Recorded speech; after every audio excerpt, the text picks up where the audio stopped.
के डेटा के मायने क्या हैं, इससे अनुमान क्या लगाते हैं, क्या कुछ संकेत यहाँ से मिलते हैं, और इस बारे में शेयर बाजार के पूरे सिनेरियो के बारे में जरा विस्तार पूर्वक और समझते हैं। इस पर चर्चा करने के लिए हमारे साथ आज के मेहमान हमारे साथ जुड़ चुके हैं। हमारे साथ मौजूद हैं मंत्री फिनमार्ट के फाउंडर अरुण कुमार मंत्री जी। मंत्री जी, बहुत बहुत स्वागत है आपका, अभिनंदन है मई 9 के इस मंच पर 80-90 पूरे 100 के कार्यक्रम में। सबसे पहला सवाल जो आपसे जानना चाहेंगे वो ये जानना चाहेंगे कि अभी हमने जो रिपोर्ट चलाई वो रोल ओवर के आंकड़ों पर है। आपसे समझना चाहेंगे कि रोल ओवर के आंकड़ों से किस तरह के संकेत बाजार के बारे में हम मिल सकते हैं और क्यों ये आंकड़े इतने महत्वपूर्ण माने जाते हैं। आप भी इस आंकड़े को लगातार देखते रहते होंगे। क्या कुछ समझ में आता है इन आंकड़ों से, और एक आम निवेशक जो तमाम जो डीमैट अकाउंट खोल रहे हैं, जो लोग आ रहे हैं और वायदा बाजार को समझना चाहते हैं, उनके लिए वो क्या संकेत रोल ओवर से निकाल सकते हैं? जहाँ तक रोलोवर की बात है, ये एक अपने जो करंट मंथ की सीरीज के जो अपने जो कॉन्ट्रैक्ट्स होते हैं वो यूजुअली जो होते हैं लास्ट थर्सडे को एक्सपायर हो जाते हैं। जो अगर किसी को अपना कॉन्ट्रैक्ट वापस अगले महीने में शिफ्ट करना है तो उसको यूजुअल लैंग्वेज में बोलते हैं रोल ओवर। अगर हम इस डेटा को देखें तो हमें ये पता चलता है कि जिस ट्रेडर ने या जिस बड़े इन्वेस्टर ने पोजीशन इस मंथ के डेरिवेटिव कॉन्ट्रैक्ट में ली थी, उसका कितना कन्विक्शन है कि वो आने वाले सीरीज में भी अपनी पोजीशंस को रोल कर रहा है। तो ओवरऑल ये बताता है कि इस कन्विक्शन कितना है ट्रेडर का या इन्वेस्टर का, जो पोजीशन उसने करंट डेरिवेटिव सीरीज में बनाई थी, क्या वो पोजीशन आने वाली सीरीज में कैरी कर रहा है, क्या उसकी पोजीशन अभी भी इंटैक्ट है, क्या उसका कन्विक्शन अभी भी बना हुआ उस स्टॉक में। इसलिए रोल ओवर का डेटा काफी इंपॉर्टेंट होता है। यूजुअली जो रोल ओवर्स होते हैं वो लास्ट वीक ऑफ एक्सपायरी में होते हैं। अगर जो लास्ट वीक होता है महीने का, उस वक्त में ज्यादा आपको रोल ओवर देखने को मिलते हैं। इसीलिए जो भी डेरिवेटिव ट्रेडर होते हैं जो स्टॉक फ्यूचर्स या स्टॉक ऑप्शंस में काम करते हैं, उनको डेफिनेटली रोल ओवर का डेटा देखना चाहिए। रोल ओवर के डेटा में आपको पता चलेगा कि स्टॉक्स में अगर करंट सीरीज में लॉन्ग हुए हैं या करंट सीरीज में बाइंग हुई है, क्या वो बाइंग इंटरेस्ट या फिर क्या वो जो बाइंग इंटरेस्ट है वो आने वाले दिनों में जारी रह सकता है, नहीं रह सकता। इसीलिए अगर रोल ओवर कॉन्ट्रैक्ट ज्यादा होते हैं, मंथ में अच्छा चला है स्टॉक, तो उसका ये मतलब होता है कि आने वाले दिनों में वो स्टॉक अच्छा कर सकता है। इसीलिए अगर कोई डेरिवेटिव ट्रेडर है तो उनको जरूर रोल ओवर का डेटा देखना चाहिए कि जी, उनका आने वाला महीना उस स्टॉक या उस इंडेक्स में कैसा रह सकता है। तो चलिए, अब हमको लगता है जो तमाम दर्शक हैं जो कि अभी तक रोल ओवर नहीं समझते थे, वो पूरी तरह समझ गए होंगे कि क्या इसकी महत्ता है और क्यों अगले महीने किस तरीके का आपका शेयर परफॉर्म करेगा, उसके संकेत कहीं ना कहीं रोल ओवर के आंकड़ों से आपको मिल सकते हैं।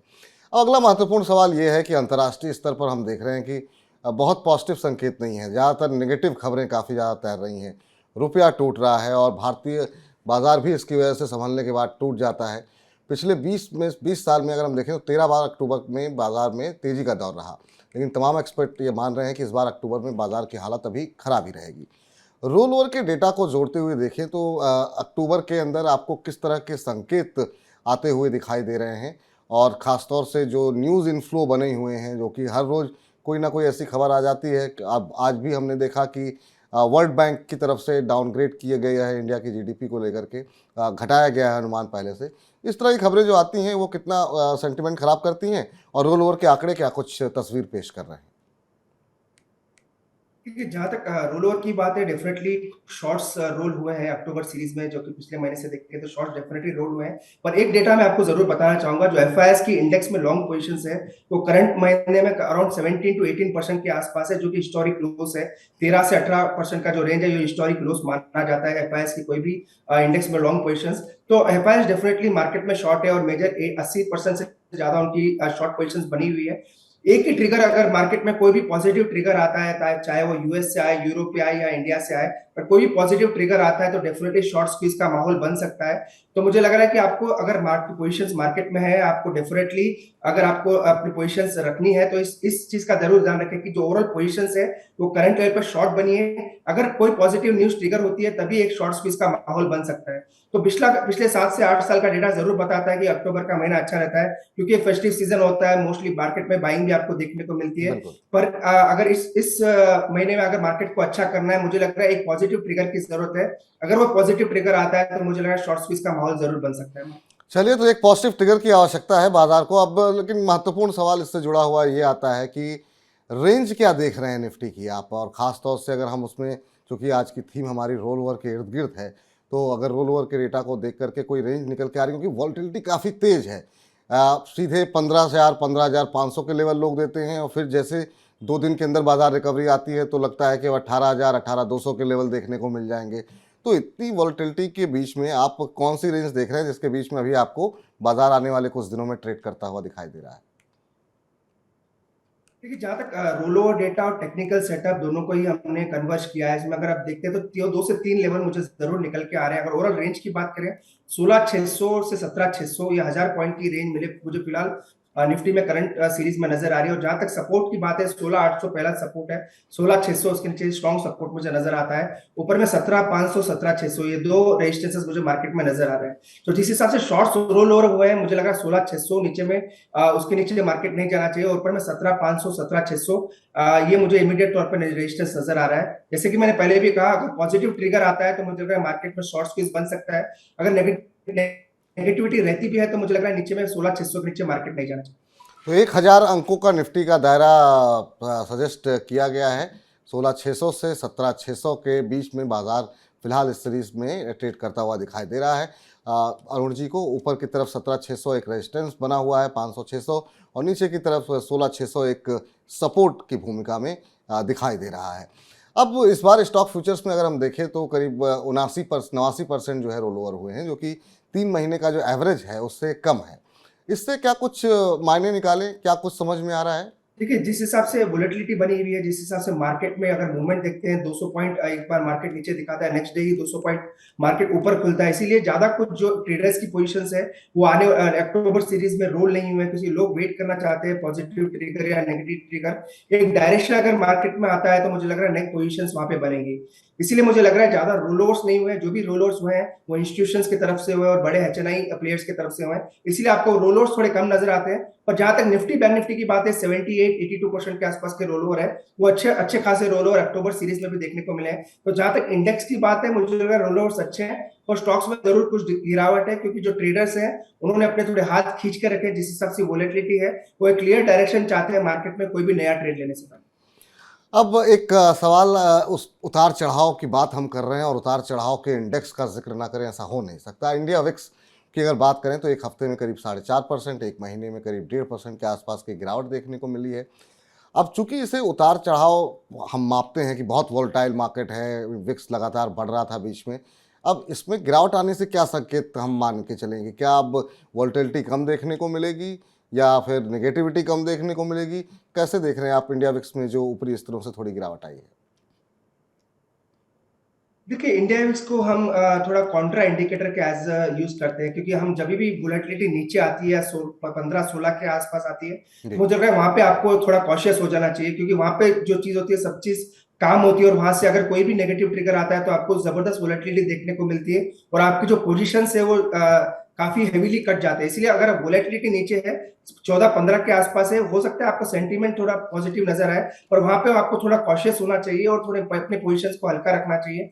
अगर वोलेटिलिटी हाई होती है 25-24-25 के आसपास होती है, वहां पे अगर ज्यादा वोलेटिलिटी होती है, मुझे लग रहा है अगर जो इन्वेस्टर है उनको वहां डेफिनेटली निवेश करना चाहिए, क्योंकि एक कॉन्ट्रा प्ले होता है। जब भी वोलेटिलिटी हाई होती है, जब भी वोलेटिलिटी ज्यादा बढ़ती है, वहां पे मार्केट में एक बेस फॉर्मेशन होता है। और जब भी वोलेटिलिटी कम होती है और इंडिया विक्स 14-15 के आसपास आता है, वहां पे मार्केट का टॉप आउट हमें नजर आता है। इसलिए हम इंडिया विक्स को एज ए कॉन्ट्रेरियन इंडिकेटर देखते हैं और जब भी वोलेटिलिटी सबसे पीक पे होती है हम अपने इन्वेस्टर्स को सलाह देते हैं कि वहां पे एक बार का अपना निवेश जरूर जारी रखें। और जब भी वोलेटिलिटी कम हो जाती है 14 से 15 के आसपास आती है, हम उन्हें कहते हैं कि फिलहाल करेक्शन का वेट करिए, जब करेक्शन आता है जब वापस हम निवेश की सलाह देते हैं। अब महत्वपूर्ण सवाल ये है कि अभी जो ओपन इंटरेस्ट के आंकड़े हैं उसमें सबसे ज़्यादा ओपन इंटरेस्ट कहाँ बनता हुआ किस सेक्टर्स में दिखाई दे रहा है? किन स्टॉक फ्यूचर्स पर अभी नज़र रखनी चाहिए? क्या कुछ रोल ओवर के आंकड़े दिखा रहे हैं? किन सेक्टर और किन शेयरों पर नज़र जो है आपकी बनी हुई है?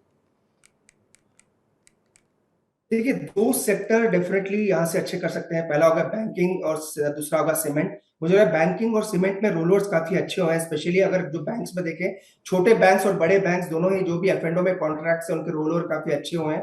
और जहां तक सीमेंट की बात है, मुझे लग रहा है अंबुजा, एसीसी, अल्ट्राटेक, ये तीनों ही स्टॉक्स में रोलर अच्छे देखने को मिले हैं। तो दोनों सेक्टर पे आपका ध्यान होना चाहिए। और जहां तक स्टॉक्स की बात है, मतलब कुछ स्टॉक्स में भी आपको रोलर अच्छे देखने को मिले हैं, जैसे मैकडॉवेल हो गया, जैसे ऐसे स्टॉक्स आपको आने वाले दिनों में अच्छा कर सकते हैं, क्योंकि जो इनके जो रोलर स्टार्ट्स है वो काफी अच्छे हैं। और जो सितंबर के स्टॉक्स से जो कॉन्ट्रैक्ट्स है वो डेफिनेटली अक्टूबर में रोल हुए हैं। तो मुझे लग रहा है बैंकिंग हो गया या सीमेंट सेक्टर हो गया, ये दोनों सेक्टर अक्टूबर सीरीज में अच्छे करने चाहिए।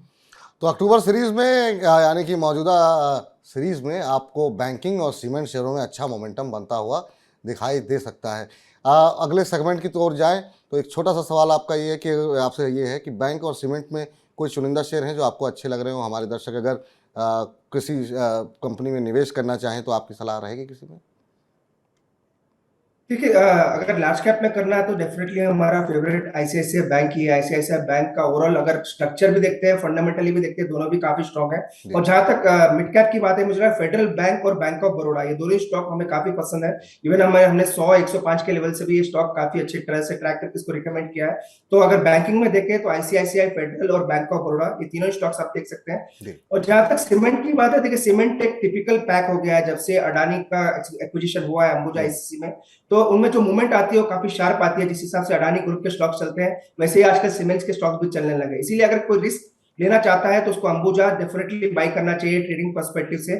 अगर आपका रिस्क कम लेना है तो मुझे लग रहा है अल्ट्राटेक सीमेंट और श्री सीमेंट, ये दोनों ही स्टॉक्स मुझे लग रहा है आने वाले दिनों में अच्छा कर सकते हैं। Ambuja, UltraTech cement, Shri cement, ये तीन कंपनियां हैं सीमेंट शेयरों में जो अच्छी लग रही हैं। इसके अलावा बैंकिंग में ICICI bank, bank of Baroda और फेडरल बैंक, ये 6 शेयर रिकमेंड किए गए हैं अक्टूबर सीरीज के लिहाज को देखते हुए अरुण जी की तरफ से। अब अगले सेगमेंट की ओर चलते हैं और काफ़ी महत्वपूर्ण सेगमेंट है ये हमारा, क्योंकि बड़ी संख्या में दर्शक जो है हमें सवाल भेजते हैं और हम उन सवालों के उत्तर अपने एक्सपर्ट से लेते हैं। और तमाम दर्शक हमारे साथ मौजूद हैं, कोशिश करते हैं ज़्यादा से ज़्यादा सवाल लेने की। पहला सवाल हमारे साथ हमें भेजा है सोलापुर महाराष्ट्र से सीमा कुलकर्णी जी ने, और इन्होंने व्हाट्सएप के जरिए सवाल पूछा है। उन्होंने कहा कि इस साल जून में टाइटन कंपनी के 20 शेयर इन्होंने खरीदे थे 1936 के भाव पर। अब टाइटन पिछले वर्षों में लोगों को मालामाल करने वाला शेयर माना जाता रहा है और इस वजह से सीमा जी ने लॉन्ग टर्म को सोचकर ये शेयर खरीदा था। लेकिन हाल में टाइटन के अच्छे तिमाही नतीजे और फेस्टिवल सीजन में ज्वेलरी की बिक्री में आई तेजी की वजह से शेयर अब फिर से तेज रफ्तार पकड़ चुका है और 2725 रुपये के आसपास पहुंच गया है। ये 52 हफ्ते की ऊंचाई करीब है। अच्छा फायदा हो रहा है, जानना चाहते हैं शेयर में अब भी कुछ मुनाफा वसूली कर लें या फिर अभी और बढ़त का इंतजार करें, क्योंकि फेस्टिव सीजन अभी चल रहा है। देखिए विपुल जी, ये एक चीज ये स्टॉक के बारे में जरूर बोलना चाहूंगा कि ये स्टॉक मेरे पर्सनल पोर्टफोलियो होल्डिंग में भी है, तो इसको काफी अच्छी तरह से मैं ट्रैक करता हूं। तो मुझे लग रहा है स्टॉक की जो ओवरऑल हिस्ट्री रही है, ओवरऑल अच्छा पैसा स्टॉक ने बना के दिया। जो बिजनेस मॉडल है इन्होंने काफी अच्छा शेप अप किया। तो मुझे लग रहा है यहाँ से भी ये स्टॉक आने वाले दिनों में 3000 के ऊपर भी डेफिनेटली जा सकता है। जिस हिसाब से Q2 अपडेट आया है, इवन इनका ज्वेलरी हो गया या आईवेयर सेगमेंट हो गया, सभी सेगमेंट काफी अच्छा कर रहे हैं और इनकी बाइंग काफी नीचे की है। तो इनको इनका जो रिस्क है वो काफी कम है, क्योंकि 1900 के आसपास की बाइंग है, ऑलमोस्ट 2700 के आसपास ये स्टॉक ट्रेड कर रहा है। तो इसको डेफिनेटली होल्ड करना चाहिए। मुझे लगा ये स्टॉक 3000 के ऊपर भी जा सकता है। अगर आप रिस्क कम लेना चाहते हैं तो एक ट्रेलिंग स्टॉप लॉस का यूज जरूर करना चाहिए, क्योंकि अगर आप इन्वेस्टर भी हैं तो आपको डेफिनेटली अपना प्रॉफिट लॉक इन करना चाहिए। 2200 के आसपास अपना आप ट्रेलिंग स्टॉप लॉस लगा सकते हैं, जो स्टिल आपको 250 रुपए बना के देगा।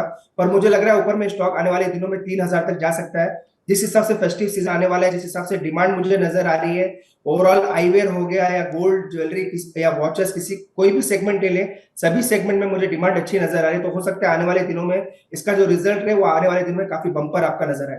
तो स्टॉक को डेफिनेटली होल्ड करें। अगर आप ट्रेलिंग स्टॉप लॉस का यूज करना चाहते हैं तो 2200 का ट्रेलिंग स्टॉप लॉस लगाए। मुझे लगा 3000 के ऊपर स्टॉक जरूर जा सकता है। तो 3000 के ऊपर ये शेयर जा सकता है, बने रहें, फिलहाल आपके लिए यही सलाह है। अगला सवाल हमें जोधपुर से भेजा है आशीष राजपूत ने, और इन्होंने ईमेल के माध्यम से सवाल किया है कि पिछले साल दिसंबर में ल्यूपिन के 25 शेयर इन्होंने 873 के भाव पर लिए थे और इसके बाद इस शेयर में काफ़ी ज़्यादा उतार चढ़ाव रहा, लेकिन इस साल अप्रैल से इस शेयर की हालत काफ़ी ख़राब दिखाई दे रही है। अब ये जानना चाहते हैं कि अभी 725 के आसपास ये शेयर चल रहा है। 1 साल का इन्होंने टारगेट के साथ इसमें निवेश किया था, लेकिन अभी काफ़ी नुकसान में है। जानना चाहते हैं कि इस शेयर पे अब उन्हें क्या करना चाहिए, होल्ड करें या फिर बहुत लंबे समय तक इंतजार करना पड़ेगा? क्या कुछ सजेस्ट करेंगे आप? ये सेक्टर तो ओवरऑल अच्छा है। इवन उन्होंने स्टॉक भी काफी काफी अच्छा चुना है, पर एक चीज इनके लिए काफी पॉजिटिव हुई है। जिस हिसाब से रुपी जो 82 के आसपास ट्रेड हो रहा है, डेफिनेटली इनके जो टॉप लाइन है इसको डेफिनेटली पॉजिटिवली इंपैक्ट करेगा। पर मुझे लग रहा है ये स्टॉक आने वाले दिनों में अच्छा परफॉर्मेंस दे सकता है, क्योंकि एक अंडर परफॉर्मर रहा है, कुछ भी परफॉर्मेंस पिछले 2 से 3 महीनों में नहीं आई है। तो मुझे लग रहा है यहाँ से स्टॉक डेफिनेटली ऊपर जा सकता है। तो स्टॉक को डेफिनेटली होल्ड करें। आपकी बाइंग 870 880 के आसपास मुझे बताई गई। तो मुझे लग रहा है आने वाले दिनों में आपका प्राइस भी जरूर आ सकता है। पर क्योंकि एक वॉलेटाइल स्टॉक है, एक ओवरऑल वॉलेटाइल सेक्टर से भी बिलोंग करता है, तो 640 के या 650 के नीचे अपना एक ट्रेलिंग स्टॉप लॉस माइंड में रखें। उसके नीचे जाता है तो स्टॉक से एग्जिट कर ले।